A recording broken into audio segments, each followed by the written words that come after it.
राजा दुष्यंत और शकुंतला की प्रेम कहानी। दोस्तों, इस वीडियो में हम राजा दुष्यंत और शकुंतला की प्रेम कथा बताने वाले हैं और साथ ही ये भी बताएंगे कि भारत का नाम भारतवंश किसके नाम पर पड़ा, जो इस कथा से ही जुड़ा हुआ है। दोस्तों, राजा दुष्यंत और शकुंतला की इस प्रेम कथा का वर्णन रामायण के बालकांड और महाभारत के आदि पर्व में मिलता है। यह कथा एक पौराणिक प्रेम कथा है। राजा दुष्यंत को शकुंतला से प्रेम होता है, फिर शकुंतला को एक श्राप लग जाता है और राजा दुष्यंत शकुंतला को भूल जाते हैं। तो चलिए शुरू करते हैं इस पौराणिक प्रेम कथा को। उससे पहले चैनल को सब्सक्राइब जरूर कर लेना।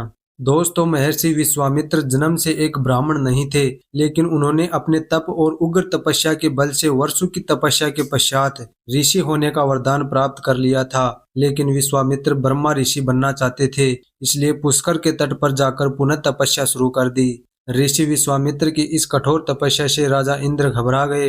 इंद्रदेव को डर था कि कहीं विश्वामित्र इंद्रासन नहीं मांग ले।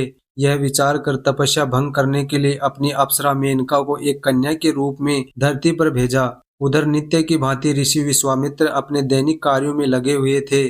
तभी पुष्कर सर के तट पर मेनका नहा रही थी। मेनका के रूप को देखकर विश्वामित्र को काम का मोह हो गया और मेनका से जान पहचान करके विश्वामित्र ने मेनका को अपने साथ कुटिया में रहने का निमंत्रण दिया। अप्सरा मेनका ने ऋषि विश्वामित्र को काम पास में बांध लिया और उनके साथ कुटिया में रहने लगी।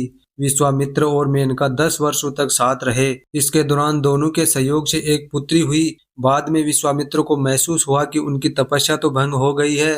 तब उन्होंने अपनी दिव्य शक्तियों से पता लगाया कि ये सब देवताओं का किया कराया है। ऋषि विश्वामित्र के गुस्से से मेनका डरने लगी, लेकिन विश्वामित्र ने मेनका पर कोई क्रोध नहीं किया और उसको वहां से जाने को कह दिया।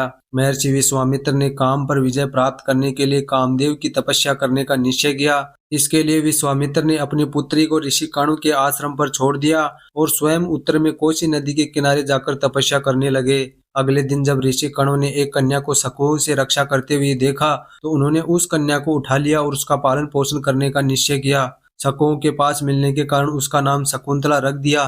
समय रहते शकुंतला युवती हो गई और एक दिन सखियों के साथ पुष्प बीनने के लिए गई हुई थी। तभी पुरुवंश के राजा दुष्यंत एक दौरे के लिए वहां से गुजर रहे थे।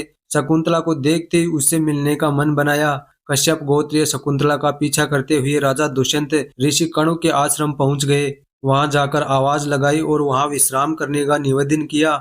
जब राजा दुष्यंत ने पुनः शकुंतला को देखा तो कहा, हे कुमारी, तुम्हारा रूप बहुत सुंदर है, मैं तुमसे विवाह करना चाहता हूँ।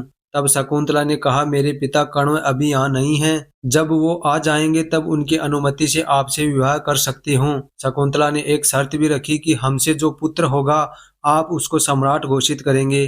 राजा दुष्यंत ने उनकी बात मान ली और राजा दुष्यंत ने कहा कि महर्षि कण्व तो अखंड ब्रह्मचारी हैं, फिर वो तुम्हारे पिता कैसे हुए? शकुंतला ने बताया कि उनके पिता विश्वामित्र हैं, जो तपस्या कर रहे हैं, और मेरी माँ देवलोकीय अप्सरा है। जन्म से ही ऋषि कणु ने ही मेरा पालन पोषण किया है, इसलिए वो ही मेरे पिता हैं। राजा दुष्यंत ने शकुंतला को बताया कि तुम एक ब्राह्मण नहीं, राजकन्या हो और हम गंधर्व विवाह कर सकते हैं। तुम अपने आप को मुझे दान कर दो। राजा दुष्यंत के निवेदन पर शकुंतला ने गंधर्व विवाह कर लिया। विवाह के उपरांत कुछ समय तक राजा दुष्यंत शकुंतला के साथ आश्रम में ही रहे, किंतु राजपाट के दायित्व के कारण उन्हें राजमहल लौटना था। उन्होंने शकुंतला को वचन दिया कि कण्व ऋषि के लौटने पर वह उसे विदा कर महल ले जाएंगे। प्रेम के प्रतीक स्वरूप उन्होंने शकुंतला को स्वर्ण मुद्रिका प्रदान की और हस्तिनापुर लौट गए। कुछ समय पश्चात जब महर्षि कण्व आश्रम आए तो शकुंतला अपने पिता को सब कुछ बताने से डर रही थी। ऋषि कण्व ने अपनी दिव्य दृष्टि से सब कुछ जान लिया और मुस्कुराते हुए कहा, बेटी, तुमने कोई गलत काम नहीं किया है। राजा दुष्यंत एक अत्यंत शक्तिशाली राजा है और तुम दोनों से जो पुत्र पैदा होगा वो बहुत ही तेजस्वी और बलवान होगा। इस बीच एक दिन कण्व ऋषि के आश्रम में दुर्वासा ऋषि पधारे और पुकार लगाई।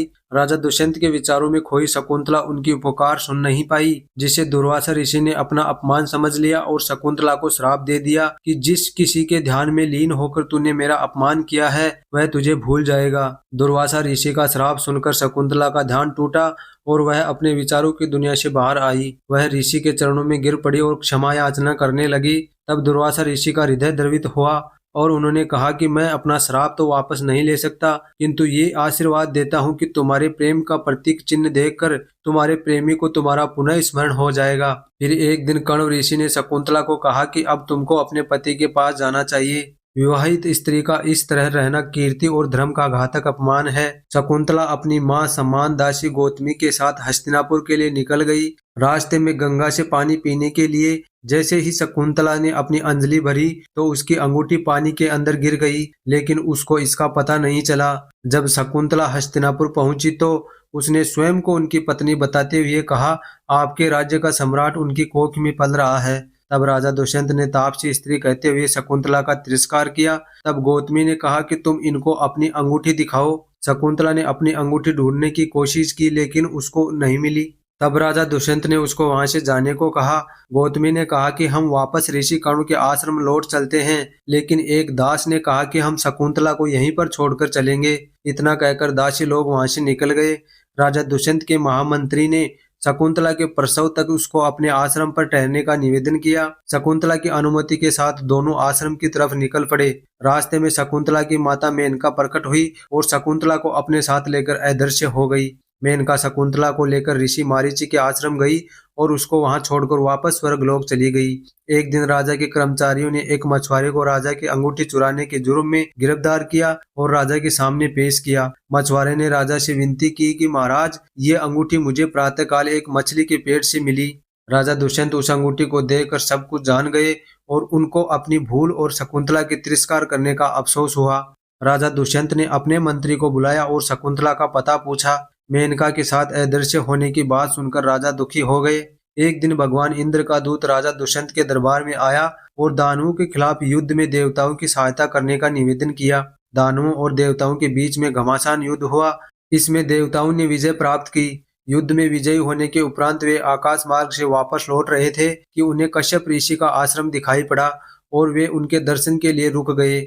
आश्रम के आंगन में राजा दुष्यंत को एक सुंदर बालक खेलते हुए दिखा, जिसे देख उनका प्रेम उमड़ आया। वे उसे गोद में उठाने के लिए जैसे ही आगे बढ़े, शकुंतला की सखी ने उन्हें रोकते हुए कहा, राजन, इस बालक को नहीं छूना, क्योंकि जो भी इसे छुएगा इसकी भुजा में बंधा एक काला धागा नाग बनकर उसे डस लेगा। किंतु राजा दुष्यंत स्वयं को रोक नहीं सके और बालक को अपनी गोद में उठा लिया। गोद में उठाते ही बालक की भुजा में बंधा काला धागा टूटकर गिर पड़ा। शकुंतला की सखी को ज्ञात था कि जब भी बालक का पिता उसे अपनी गोद में उठाएगा तो उसकी भुजा में बंधा काला धागा टूटकर गिर जाएगा। उसने जाकर शकुंतला को पूरी बात बता दी। शकुंतला राजा दुष्यंत के पास गई तो वे उसे पहचान गए। क्षमा याचना कर उन्होंने उसे राजमहल चलने को कहा। शकुंतला मान गई और फिर कश्यप ऋषि की आज्ञा लेकर वे हस्तिनापुर लौट आए। इस तरह दोनों की प्रेम कहानी पूर्ण हुई। दोस्तों, आपको बता दें कि इन दोनों के पुत्र का नाम भरत था, जो आगे चलकर एक पराक्रमी राजा हुआ और इस भरत के नाम पर ही भारत का नाम भारतवंश पड़ा था। तो दोस्तों, आज की कथा आपको कैसी लगी कमेंट करके जरूर बताना और चैनल को सब्सक्राइब करके वीडियो को लाइक शेयर कर देना। वीडियो पूरा देखने के लिए आपका बहुत बहुत धन्यवाद।